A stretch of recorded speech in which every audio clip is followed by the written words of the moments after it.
Vamos a iniciar esta sesión dedicada a la incorporación de la ingeniera Teresa Pérez a nuestra academia.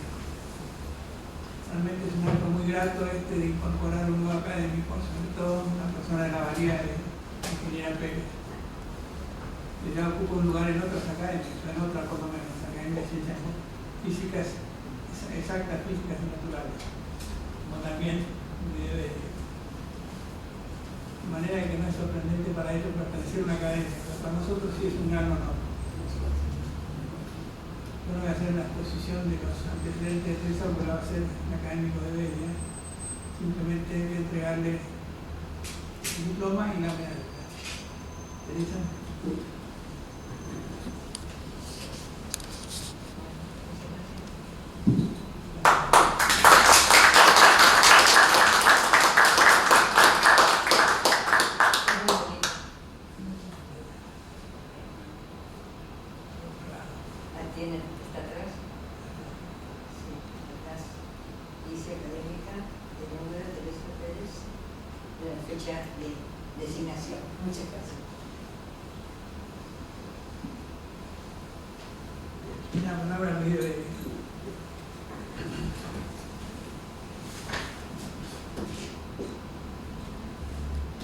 Bien, bueno, quiero comenzar diciendo que, como acaba de mencionar nuestro presidente, siempre es una frase a veces repetida, pero no por eso menos cierta, que, digamos, en un mundo y un país que no nos suele traer noticias gratas con mucha frecuencia, este realmente es un acontecimiento grato, es un acontecimiento que a uno, digamos, lo estimula un poco a seguir viviendo. Para mí la incorporación de la ingeniera Teresa Pérez tiene un significado especial, porque mi amistad con Teresa, no voy a decir cuántos años tiene por una cuestión de delicadeza, pero es una muy vieja amistad. Así que ella tiene un currículum realmente tan impresionante, tan frondoso, que voy a tratar de resumir lo más relevante, porque si no creo que sería excesivo. Déjenme decirles que la ingeniera Teresa Pérez es una profesional especializada en materiales y corrosión, con desempeño en el ámbito industrial y académico, experiencia en el área de los materiales, metalurgia física, su aplicación al desarrollo de aceros y productos para servicios críticos. Yo creo que Teresa es lo mismo que algún otro académico, porque yo he tenido el agrado de presentar. Teresa es de esas, yo diría, raras aves que tienen tanto experiencia en el ámbito público como en el ámbito privado, y esto a mí yo le doy mucha importancia. Tanto es así que Teresa, déjeme que se llame así simplemente, estuvo desde 1989 hasta el año 2015 en el Centro de Investigación Industrial de la empresa Tenaris, no hace falta comentar, donde tuvo, digamos, muy distinguida actuación, ¿no es cierto?, directora de proyectos de investigación y desarrollo, formación de recursos humanos, etcétera, etcétera. Previamente a eso, antes de incorporarse a Tenaris, ella estuvo entre 1979 y 1989 en la Comisión Nacional de Energía Atómica. Ahí precisamente es donde yo tuve oportunidad de conocerla, porque cuando ella ingresó a la comisión yo ya estaba en ese lugar. Y entre 1989 y 1984 fue jefa, dentro de la Comisión de Energía Atómica, jefa de la División de Tecnología de Soldadura, de la cual creo que me sucedió a mí, me parece, no. O a Mario, no sé. Bueno, perfecto. Y desde 1979 ella navega vuela con sus propios colores, ¿no es cierto? Y es consultora independiente. No, perdón, de 2016, me equivoqué en la fecha. Ella, como dije antes, es consultora independiente, teniendo su propia empresita, que es PEP, ¿no? Bien, con respecto a la actividad académica es tan vasta, ¿no es cierto?, que solamente voy a mencionar algunas cosas, ¿no es cierto? Ella es, bueno, como ya se mencionó acá, es vicepresidente de la Academia Nacional de Ciencias Exactas, Físicas y Naturales, es Fellow Award, premio otorgado por NACE Internacional. NACE International es la Asociación Internacional de Corrupción, que creo que habrá cambiado de nombre. Y a la fecha es miembro titular, ¿no es cierto?, de la Academia, como dije, obviamente, ¿no?, de la Academia Nacional de Ciencias Exactas, Física y Naturales, la cual ahora, hasta el 2020, fue vicepresidente.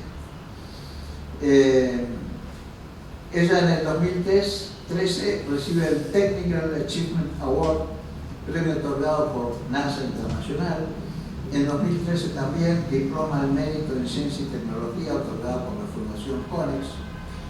Y en ese mismo año recibe el CONEX de Platino en Ciencia y Tecnología, otorgado por esa fundación. Ya un tiempo antes, en el año 2003, había recibido el premio Jorge Sábato en Ingeniería Metalúrgica, otorgado por la Academia Nacional de Ciencias de Argentina. Con respecto a la actividad docente, se ha desempeñado en tantos lugares que creo que no podría identificar a todos ellos, mencionar a todos ellos. En la Universidad Nacional de Buenos Aires, el Instituto Sábato de la Universidad de San Martín, el Instituto Benninson, también de la Universidad General San Martín. A nivel internacional, ha estado dando clases en la Unidad Federal de Santa Catarina, en Florianópolis, Brasil, Universidad Tecnológica Nacional, acá en la Argentina, etc. Entre otras actividades académicas, tengo que ir dirigiendo un poco, ¿no es cierto?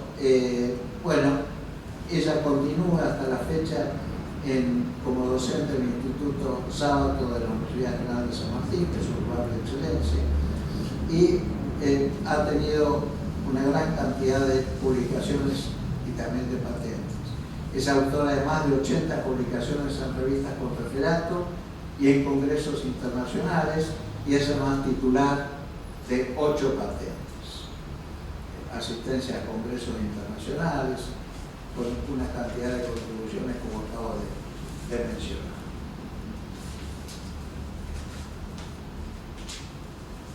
En lo que hace a su actividad actual, ¿no es cierto?, tiene una activa participación en lo que es la Association for Materials Protection and Performance, que es la nueva designación de lo que era la Asociación Mexicana de Corrupción, en la Asociación Internacional de Ingenieros de Corrupción. Y de 2016 a la fecha es docente certificada por NACE Internacional en sus cursos de corrupción interna, ductos básicos y avanzado y corrupción básica. Así que, bueno, creo que esto es más que suficiente para, digamos, poner en evidencia, digamos, la calidad profesional, ¿no es cierto?, de quien estamos incorporando hoy en nuestra academia. Así que, de nuevo, felicitaciones.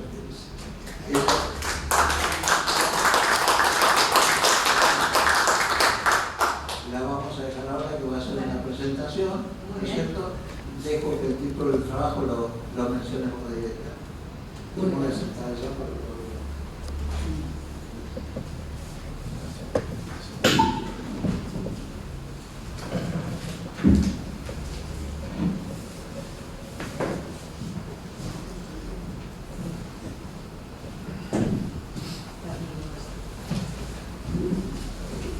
Bueno, como ustedes pueden ver, esto está vivo y se mueve solo. El título que yo elegí para la presentación es Materiales, Energía y Hidrógeno, un ejemplo de su interacción, y cuando vayamos avanzando ustedes van a entender por qué lo elegí, además, porque tiene mucho que ver con mi vida profesional. Pero antes de empezar con la presentación en sí, yo quiero hacer lo más importante, que es agradecer a mucha gente por la cual yo estoy aquí. O sea, como muchos que estuvieron aquí antes, escuchando yo sus presentaciones, recalcaron, y yo no voy a dejar de hacerlo, en este tipo de ámbito y en este tipo de actividades no es que uno logra algo solo. Realmente son trabajos en equipo, tienen que ser trabajos en equipo para ser de valía, y bueno, eso también ocurre en mi caso, ¿no? Entonces, quiero empezar por, obviamente, agradecer a la Academia Nacional de Ingeniería, a todos ustedes que son los que me aceptaron en la academia. Para mí es un gran honor y quiero agradecérselos, porque realmente lo considero muy, muy importante para mí. Quiero agradecerle a Luis su presentación de hoy y el haberme propuesto a la academia, las dos cosas. Así que muchas gracias, Luis. Bueno, y ya les dije a todos ustedes. Hablando ahora de quienes fueron importantes para que yo pudiera estar aquí hablando con ustedes en estos términos, voy a hablar fundamentalmente de instituciones, porque como es mucha gente temo olvidarme de algunos nombres, si bien algún nombre durante la charla va a ir surgiendo. Entonces, para empezar, por agradecer a instituciones, la primera a la que le tengo que agradecer es a nuestra FIUBA.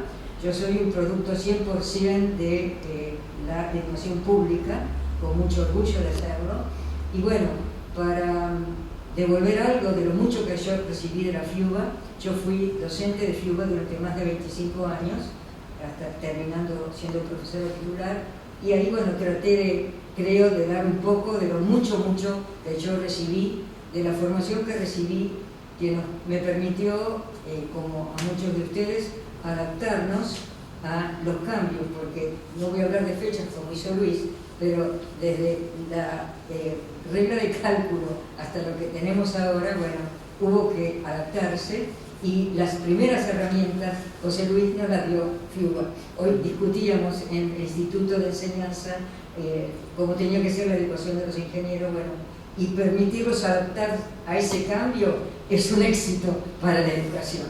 Entonces la FIUBA en primer lugar. Luego mi hogar de formación es la Comisión Nacional de Energía Atómica, en particular el Centro Atómico Constituyentes. Bueno, yo allí hice mi formación y me formé, yo soy como nieta de Sábato, porque bueno, a mí me formaron los que recibieron la formación de Sábato y algunos un poco más jóvenes, como en el caso de Mario. Pero bueno, yo estuve ahí como tercera generación después de Sábato, o cuarta generación después de Jorge Sábato, y lo que él significó para los materiales y para toda la industria y la industrialización de nuestro país. Entonces, bueno, ahí trabajé durante varios años con el ingeniero Solari, él fue uno de los primeros jefes, y a principios del 90 surgió un desafío que era la posibilidad de pasar a una empresa, en ese momento era Siderca, no era Tenaris, y era una empresa que producía tuberías fundamentalmente para el oil and gas, pero a nivel nacional. Entonces, en ese momento, quienes manejaban la empresa decidieron que era la oportunidad de salir a jugar, como nosotros decíamos, en la Liga Mayor. Salir a tratar de tener a Exxon, a Shell, a Sidro, a los que explotaban el Mar del Norte como clientes. Y para eso, Roberto Roca y la gente que lo asesoraba decidieron que necesitaban un centro de investigación.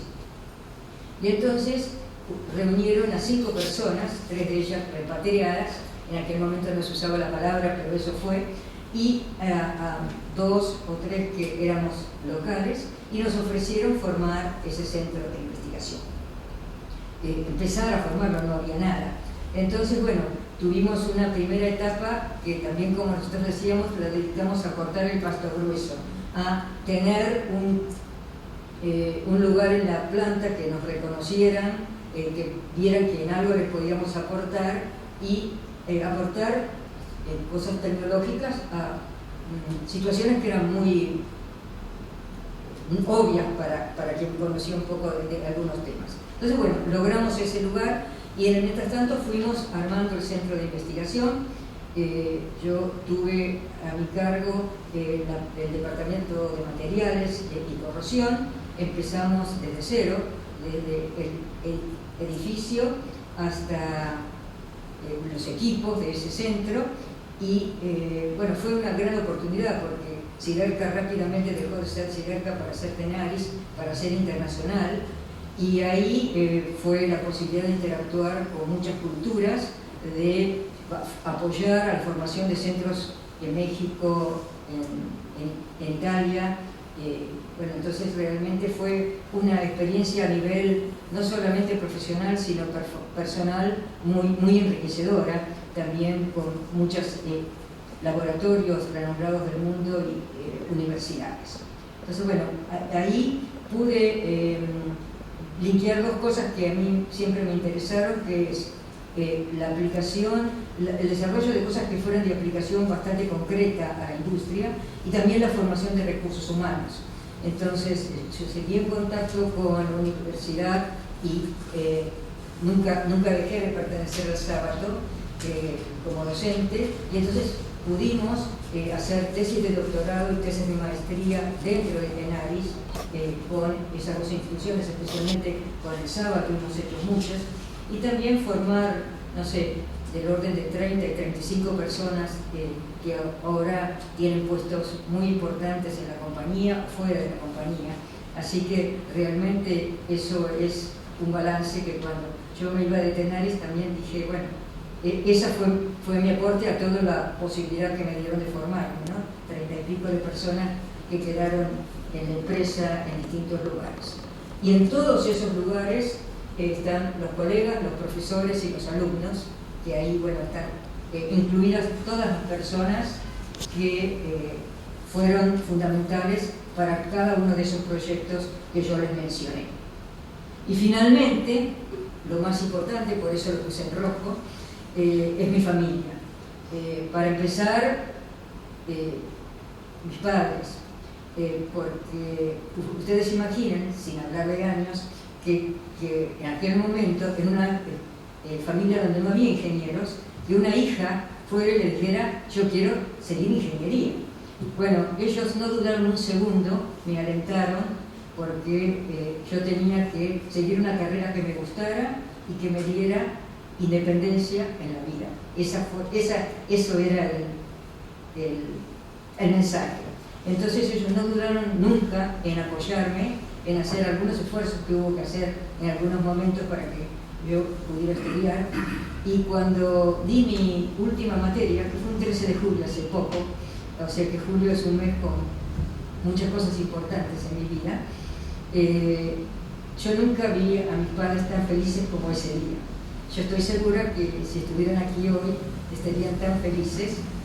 Ellos no están conmigo, y está el representante más joven de la familia, que tengo la felicidad de que esté aquí, y ellos también estarían muy contentos de que vos estuvieras representando a mí. Y por último, quiero agradecerle a mi compañero de la vida, que en lo que es todo lo vinculado a la profesión ha sido siempre un apoyo. Él es el que, con la mente más fría que yo, porque yo soy más dinamita, me da su opinión. A veces la discutimos, pero bueno, siempre está alentándome, siempre dándome impulso para seguir y tomar nuevas iniciativas, y además teniéndome una paciencia infinita. Así que por todo eso, muchas gracias, porque yo estoy aquí por eso también. Así que bueno, dejando esta parte muy importante, ahora quiero explicarles por qué le puse ese título a la charla. Porque, bueno, lo que yo quiero mostrar en los siguientes slides es cómo los materiales y la energía tienen una interacción. Porque para producir energía necesitamos ciertos materiales, y para generar materiales necesitamos energía. Y alguien que ahora está muy de moda, que es el hidrógeno, también en lo que respecta a su rol como vector energético, es ahora muy conocido. Yo les voy a contar una parte en la que no era vector de energía, sino era un problema para nosotros el hidrógeno en la primera parte de mi vida en los materiales. Y todo esto, por supuesto, esa sinergia o esa interacción entre los materiales y la energía tiene que ser en un ambiente sustentable. O sea, por ejemplo, si uno diseña una tubería, no puede fallar y contaminar todo el mar del norte, por ejemplo, ¿no?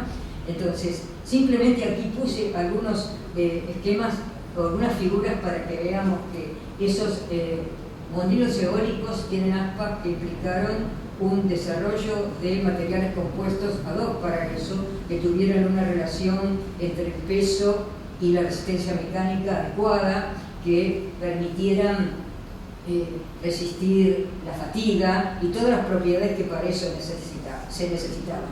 Si vamos un poco si vamos a esto, que es el oil and gas, bueno, de ahí yo les voy a hablar de una de las líneas de trabajo en las que yo estuve, en las que aparece el hidrógeno y que luego aparece en mi vida ahora también siendo consultora. También es importante en la industria nuclear, estos son elementos combustibles que también tienen que ser de materiales con ciertas propiedades. Y bueno, si hablamos del hidrógeno y las celdas combustibles, también la eficiencia de una celda depende de qué materiales yo tenga en el ánodo y el cátodo. Y hay todo un trabajo y un desarrollo para esos materiales. O sea, la interacción entre los materiales y la energía, para la importancia de los materiales para producir energía de manera sustentable y económicamente rentable es muy importante. Entonces, lo que yo decidí era hablarles hoy un poco de mi experiencia en Tenaris con los materiales para el oil and gas y la problemática del hidrógeno, que como decía era un problema con el que teníamos que lidiar, y bueno, cómo esa experiencia sirve ahora, muchos años después, para otro tipo de trabajos.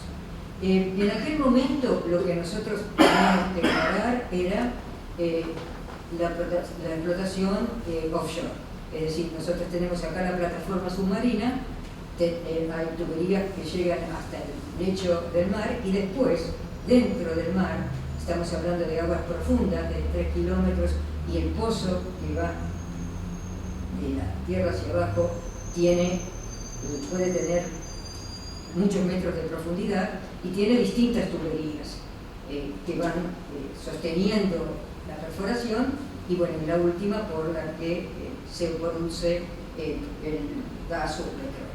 Entonces, trabajar en esas profundidades implica elevadas temperaturas y presiones, la presencia de sustancias agresivas como el CO2 y el sulfídrico. Prestémosle atención a este sulfídrico que va a tener un rol importante en todo lo que les voy a contar. Y entonces las tuberías que se pretendían desarrollar tenían que tener elevada resistencia mecánica, buena tenacidad, no tenían que ser un vidrio, pero además tendría que tener resistencia a no fisurarse en ese medio donde había sulfídrico. Entonces, bueno, era un desafío porque ¿por qué la resistencia mecánica? Porque el petrolero lo que quiere es sacar petróleo con la menor cantidad de espesor de tubería puesto en el pozo. Eso es lo que le interesa. No es cuestión de que para resistir la presión del pozo le diga uno ponga un tubo de, no sé, 7 centímetros de espesor. No, tiene que ser bajo espesor y buena resistencia mecánica. Pero da la mala casualidad que cuanto más elevada es la resistencia mecánica, más grave es este problema de la fisuración en medio sulfídrico. Entonces, eso era el problema que había que tratar de solucionar y todas las empresas grandes productoras de tubos estaban detrás de los mismos objetivos. Yo les decía que el sulfídrico tiene un rol importante y ahora les voy a explicar por qué, pero déjenme decirles de dónde sale el sulfídrico en el petróleo. Tiene dos orígenes. Uno está en la formación, o sea, sale el petróleo, el gas y también en la formación el sulfídrico. En esos casos los tenores son muy altos, del 1%. 1% es un tenor alto para lo deleterio que es, ¿no? Y otra manera de tener sulfídrico es cuando, ya ahí es la mano del hombre, cuando los pozos empiezan a depletarse, o sea, a disminuir su presión, se hace un pozo paralelo y se inyecta agua para que vaya a la formación y aumente la presión. Entonces, eso aumenta el rendimiento del pozo, pero si el agua no está bien tratada, hay microorganismos que generan el sulfídrico. Entonces, por ambos caminos llego a tener sulfídrico en la producción, aquí mucho menos, en cantidad de partes por millón, pero aún son suficientes para generar problemas. Y el problema está vinculado al hidrógeno. También déjenme que les anuncie el problema y después ponga todas las piezas juntas. ¿Qué es lo que hace el hidrógeno en muchos metales? En los aceros son uno de ellos. Producen lo que se llama fragilización por hidrógeno. En los aceros al carbono eso hace que el material que cuando salió de la planta tenía una buena tenacidad y tenacidad, ahora cuando el hidrógeno se incorpora, que ahora les cuento cómo, breve para que no sea muy tedioso, el material se vuelve frágil y yo puedo tener el riesgo de que se genere una fisura y rápidamente propague y genere la pérdida de un pozo, por ejemplo. Pero además, como el sulfídrico es muy venenoso, no es solamente los millones de dólares que puede ser perder un pozo, sino también el riesgo ambiental que eso implica. El riesgo primero para la gente que puede estar ahí, e incluso para un ámbito más grande, ¿no? Y también con otras aleaciones como la de circonio que se usan en los elementos combustibles, el hidrógeno también puede generar fragilización, o sea, hay distintas formas de generación de energía en las cuales el hidrógeno es un problema. Ahora, como les decía, la fragilización ocurre cuando el hidrógeno entra al material, yo les tengo que contar ahora cómo entra, y produce esa fragilización muy rápida, ya se los conté, y además hay algunos factores que ponen mayor riesgo. Uno es si hay tensiones de tracción. Obviamente, en el caso de que nosotros pensamos en una tubería, esa tubería tiene un peso, está colgada y además sale un producto a presión, o sea, tensiones de tracción va a haber. Además puede haber tensiones residuales. El otro temita es que ese problema de fragilización por hidrógeno es más grave cerca de la temperatura ambiente. Entonces, a veces no pasa nada en el pozo y cuando lo paran y baja la temperatura, ahí puede pasar este problema. Y además, como les decía, y como dice acá la última frase, cuanto mayor es la resistencia mecánica, más grave es este problema, más susceptible es el material. Entonces, ¿de dónde sale el hidrógeno? El hidrógeno, no sé si ustedes se acuerdan, en la tabla periódica es el más chiquitito de todos los átomos. Entonces puede entrar fácilmente. Entonces se puede generar por reacciones electroquímicas de corrosión o en la protección catódica, o puede ser que tenga hidrógeno molecular que se disocie a ciertas temperaturas y presiones. Estos dos nos van a interesar. El primero es lo que ocurre en una tubería de servicio. Yo tengo riesgo de corrosión y ahí se genera el hidrógeno atómico. El segundo caso es importante, ustedes habrán oído hablar ahora que se quiere transportar hidrógeno como combustible y usar, por ejemplo, ductos que hasta ahora se usaban como gasoductos, vamos a hablar al final de eso, para introducir mezclas de hidrógeno con gas natural. Entonces, ese hidrógeno son moléculas, ese es grande y no puede entrar. Pero sobre la superficie puede ocurrir esto, que se disocie el hidrógeno molecular y esos átomos sí van a entrar y fragilizar. En resumen, cualquier mecanismo que también puede ser en una soldadura, pero esas no nos interesan a nosotros, quiero apuntar a las primeras que son las que tienen que ver con el trabajo pasado y el trabajo presente. Cuando yo tengo la posibilidad de tener hidrógeno molecular que se disocia y entra al material, y ese pequeñito átomo de hidrógeno, ese es el que va a traer el problema. Entonces, prometo que no pongo muchas ecuaciones, simplemente si esta fuera mi tubería y yo acá tengo un medio acuoso donde tengo un medio ácido, acá se genera el hidrógeno. El hierro se oxida y el medio ácido genera esto, este es el culpable de lo que yo les estoy contando. Ese hidrógeno pequeño está ahí sobre la superficie de la tubería, es el hidrógeno atómico, y puede hacer dos cosas. Se combina con otro hidrógeno y forma una molécula, y ese ya no molesta, porque es grande y no puede entrar, pero hay otro que sí puede entrar, el atómico. Y ¿cómo? Ahora cierro con por qué me interesaba el sulfídrico. Porque el sulfídrico, que está presente en muchos pozos petroleros, hace lenta esta reacción, o sea, complica la recombinación. Entonces tengo más posibilidad de que el hidrógeno atómico esté tiempo suficiente como para entrar al mercado.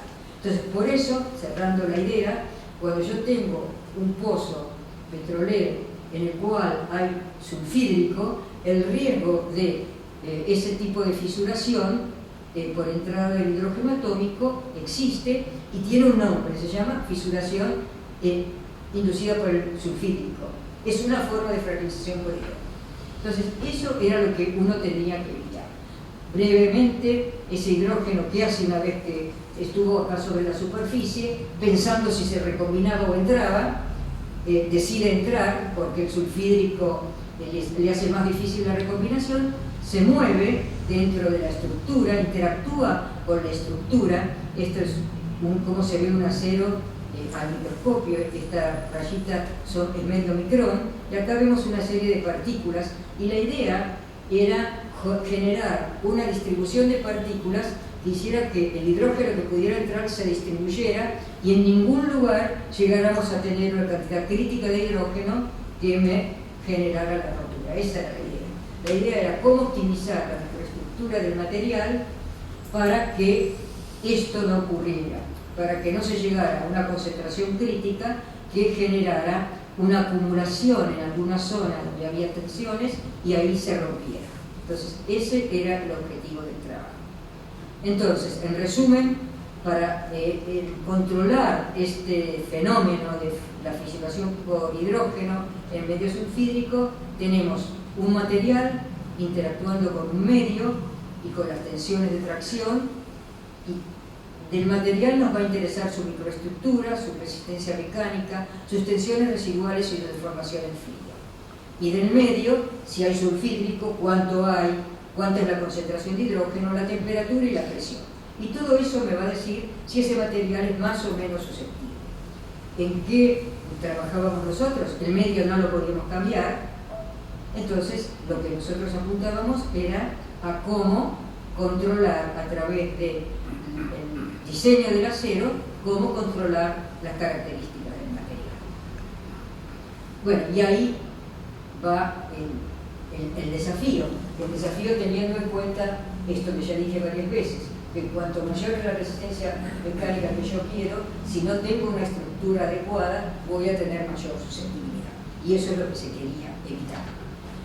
Simplemente puse este slide para recordar cuál fue mi comienzo, porque el hidrógeno estuvo siempre vinculado a mi actividad profesional. Cuando yo empecé en la Comisión de Energía Atómica, bueno, primero empecé en el área de soldadura, ahí aprendí mucho con Mario, y cuando ya Mario no estaba, apareció el proyecto de agua pesada, era la planta experimental de agua pesada que trabajaba con soluciones que tenían que sulfídrico. Entonces, toda esta problemática que yo les conté para los pozos petroleros existía en ese caso también. Entonces, bueno, ahí tuve el gusto de trabajar con otra persona que también quiero recordar hoy, que es el doctor Olgero García. Bueno, por ejemplo, desarrollamos una técnica para detectar dónde esta es una probeta, se le ponía una emulsión de plata y donde se generaban globulitos de plata, esas pelotitas blancas, uno podía saber por dónde estaba saliendo el hidrógeno, que era donde había quedado atrapado preferentemente. Entonces, en eso trabajé con José, que además fue la persona que me hizo la primera entrevista cuando yo fui a CONEA, y yo tenía en ese momento dos posibilidades de beca, una era en CONEA y otra era en otro lado. Y José me dijo, bueno, por lo que yo veo de vos, para mí tendrías que quedarte aquí. Y yo tuve siempre la posibilidad, hoy él ya no está, pero tuve siempre la posibilidad de decirle que él con ese consejo fue el responsable de todo lo que pasó después. Y bueno, siempre se lo voy a agradecer. Bueno, entonces, volviendo a Tenaris, lo que queríamos era estudiar cómo interactuaba el hidrógeno con la microestructura, o sea, con todas estas particulitas que yo tengo acá. Optimizar el diseño primero en el laboratorio, pero no quedaba ahí el asunto, porque en el laboratorio con probetas chiquitas uno puede imaginar muchas cosas. Eso había que llevarlo a toneladas en la planta y acompañar ese paso, ¿no? Y eso era un desafío muy interesante. Diseñar el acero implica buscar una composición química y un tratamiento termomecánico que me permita tener una estructura. Y yo aquí puse esta micrografía adrede. Fíjense, estos son 100 nanómetros. O sea, estas particulitas son muy pequeñas. O sea, esto es uno de los primeros nanomateriales que uno puede encontrar. Esas particulitas eran las que uno buscaba para que la interacción del hidrógeno con la estructura fuera, permitiera una distribución del hidrógeno y no tuviéramos un lugar donde se concentrara. Eso era lo que nosotros buscábamos. Entonces lo buscábamos en el laboratorio. Bueno, este es un equipo que compramos que en una pequeña probeta permitía simular tratamientos térmicos y de deformación. Entonces, a distintas temperaturas en el tiempo, todo esto significa deformar el material y ver cómo evoluciona la microestructura y después armar un modelo que nos permitiera estimar qué iba a pasar en la planta. Entonces, esa fue una etapa del proceso. Bueno, veían cómo, por ejemplo, para distintas etapas del proceso, cómo el tamaño de grano variaba con la temperatura y la deformación. Toda esa información era del laboratorio. Y finalmente, lo que uno tenía que lograr era que el diseño del acero en composición y con las condiciones óptimas del proceso, sumado a la realidad del proceso, de cómo se podría controlar eso que nosotros habíamos pensado en el laboratorio, en la acería, en la laminación y en el tratamiento térmico, cómo todo eso nos iba a dar la resistencia al sulfídrico que pretendíamos con la resistencia mecánica que necesitábamos. Entonces, no había que quedarse en el laboratorio, había que llevarlo a la acería, estas son las barras saliendo de la colada continua, había que hacer la perforación, porque estamos hablando de tubos sin costura. Bueno, y había que llegar, ya eso no era nuestra competencia, al tubo final, digamos, ¿no? Y al diseño también de la conexión, que es muy importante en cualquier tubería. Pero bueno, eso era campo de otro grupo de trabajo. Nosotros llegábamos hasta aquí, el tratamiento térmico. Entonces, simplemente para que vean cómo es cierto que la microestructura afecta a las propiedades, yo aquí puse un gráfico en que en el eje vertical está la fractotenacidad del material medida por un ensayo, que ahora está estandarizado, en medio sulfídrico. Y acá la fluencia, bien digo. Y tenemos tres curvas, la verde, que yo llamo microestructura 1, la azul, microestructura 2, y la roja, microestructura 3. Por empezar, ustedes ven que es cierto cómo pesa la resistencia mecánica en la resistencia, cómo las curvas caen mucho a partir de los 100 kSI. Entonces, ese era el nivel que había que superar. Y también se ve que este material es mucho mejor que los otros dos. Entonces, bueno, simplemente ese material era un material con partículas muy finas y una distribución de partículas que se llaman carburos muy finas, y eso era la curva verde.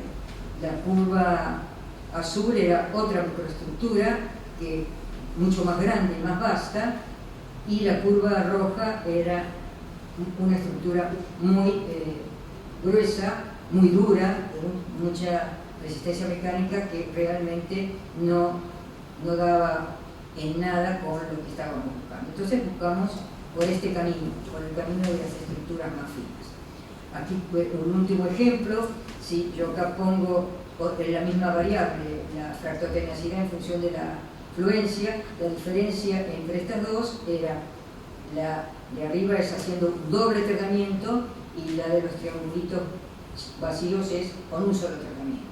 ¿Ven qué diferencia? Estos serían los granitos. se ve la diferencia del tratamiento, en el tamaño de los granos, y también se ve mucho la diferencia en la performance. Entonces, eso era lo que queríamos y buscábamos. Por otro lado, había que evaluar eso en base a normas internacionales, y ahí viene el contacto con NEIS y también con la Federación Europea de Corrosión, que en aquel momento se estaban discutiendo las distintas ensayos. Todos los ensayos de laboratorio tienen elementos en común. Se sumerge la probeta en un medio que es más agresivo que el pozo, a temperatura ambiente, porque esa es la temperatura en que es más susceptible, y se pone una tensión de tracción. Ese es el más simple, que es una probeta de tracción. Este anillo está simplemente para aplicar la tracción, y acá vemos a la persona que está torqueando ese tuerca y contratuerca para deformar el anillo y con eso aplicarle la tensión. En el que nosotros sí trabajamos mucho en contacto con NEIS en varios comités era en un ensayo que es un ensayo fractomecánico. Esta es la probeta y se la carga con una cuña que se pone aquí. La probeta se sumerge un cierto tiempo, 15 días en un medio, y después la abrimos, acá está abierta la probeta, uno mide cuánto creció la fisura en el medio y con la fractomecánica puede sacar la variable K, que era la que yo mostraba en el eje vertical de los gráficos anteriores. Entonces, en resumen, además de toda la parte de diseño y de apoyar al transporte a la planta, también tuvimos la ocasión de trabajar mucho en los comités de NEIS, especialmente para este ensayo. Y entonces, bueno, ya ahora casi terminando, quería dejarles algunas ideas respecto de, por ejemplo, el acero. Alguien podría decir, bueno, tanto estudio con el acero, que es un material tan viejo y tan convencional, y sí, amerita, porque es reciclable, es de fácil disponibilidad, y la relación costo-factibilidad de fabricación es interesante. Entonces, tiene limitaciones, nunca va a dejar de ser un acero con una resistencia a la corrosión limitada, y con ese tipo de problema en la fisuración, y también con el problema entre la compatibilidad de la tensión, de la resistencia mecánica y la tenacidad. Hubo aplicaciones o intentos exitosos de usar los criterios de nanotecnología para esto. Quiero mencionar, por ejemplo, esta es una microestructura, son dos fases, no quiero entrar en detalles, pero esta barrita son 50 nanómetros. Entonces, estas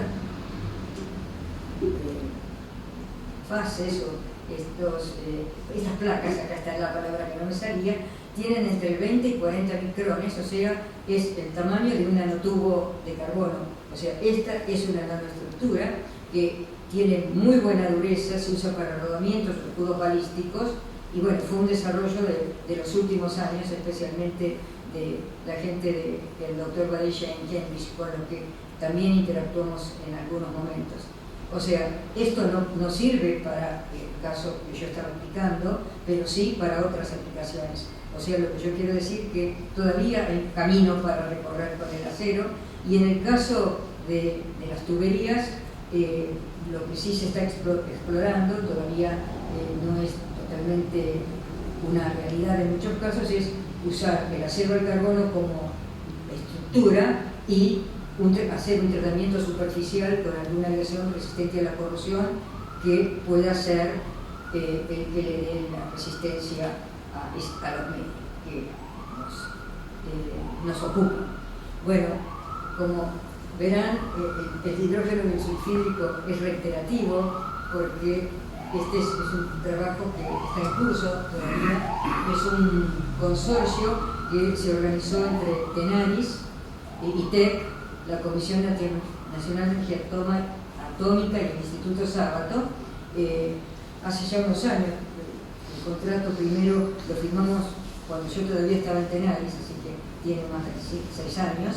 Y bueno, lo que estamos trabajando es en el ver porque algunas normas limitan el tenor de níquel para este tipo de aplicaciones, y viendo si con ciertas microestructuras se puede liberar de ese control, porque tener más níquel tiene algunas ventajas en las propiedades. Entonces, bueno, hemos trabajado, hay una tesis que está por terminarse en curso, en la cual, bueno, yo fui parte del comité de seguimiento de la tesis, y también, si bien no dentro del mismo consorcio desde el punto de vista económico, pero sí en la misma temática, interactuamos con la Universidad de Curtis, que en Australia, donde hay un joven investigador argentino trabajando, y bueno, y entonces las dos, él lleva una tesis allá y otra acá, que van en paralelo bien este tema.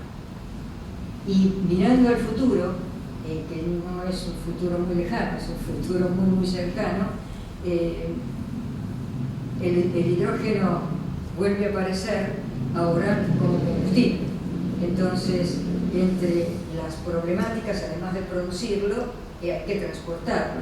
Entonces, para transportarlo, uno puede transportarlo comprimido en un barco o en un tráiler, puede hacerlo en un camión con hidrógeno líquido, y también puede pensar en transportarlo a través de ductos, que es lo que les adelantaba hace un rato. Entonces, últimamente he estado trabajando con gente de la Comisión de Energía Atómica, con el doctor Mariano Capes, en trabajos para algunas empresas que están interesadas en ver lo siguiente. Aquí yo tomé estos dos mapas de la Argentina de esta referencia, donde uno ve en la figura de la izquierda en qué zonas hay potencial producción de hidrógeno por energía eólica, obviamente toda la Patagonia, que está en azul, y en el mapa de la derecha donde hay potencialidad para producirlo por energía solar, toda la zona andina del NOA. Pero bueno, ahí no es donde necesitamos el hidrógeno, la energía la necesitamos en la zona industrial y en los puertos.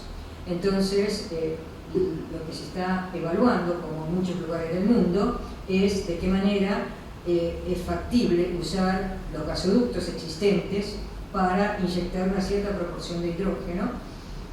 Y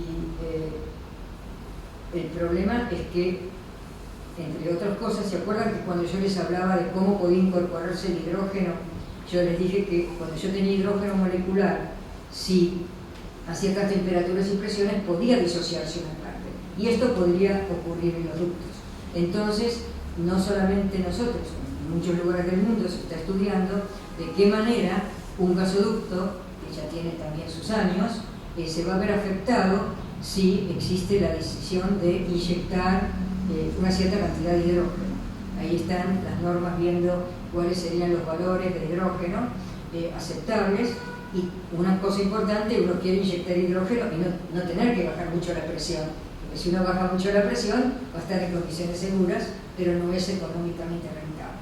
Entonces, bueno, estos estudios que estamos haciendo ahora para estas empresas tienen por objeto analizar el efecto del hidrógeno en las propiedades mecánicas en un ambiente muy distinto al que yo les comentaba en petrolero. Este es mucho menos agresivo, porque acá no tengo sulfídrico, y las cantidades de hidrógeno que van a entrar son mucho menores.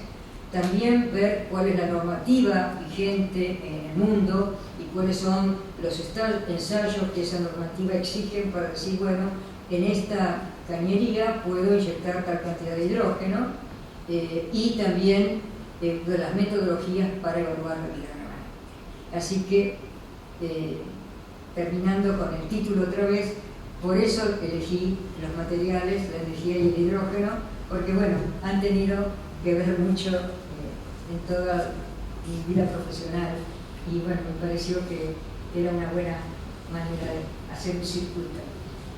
Eso es todo. Muchísimas gracias.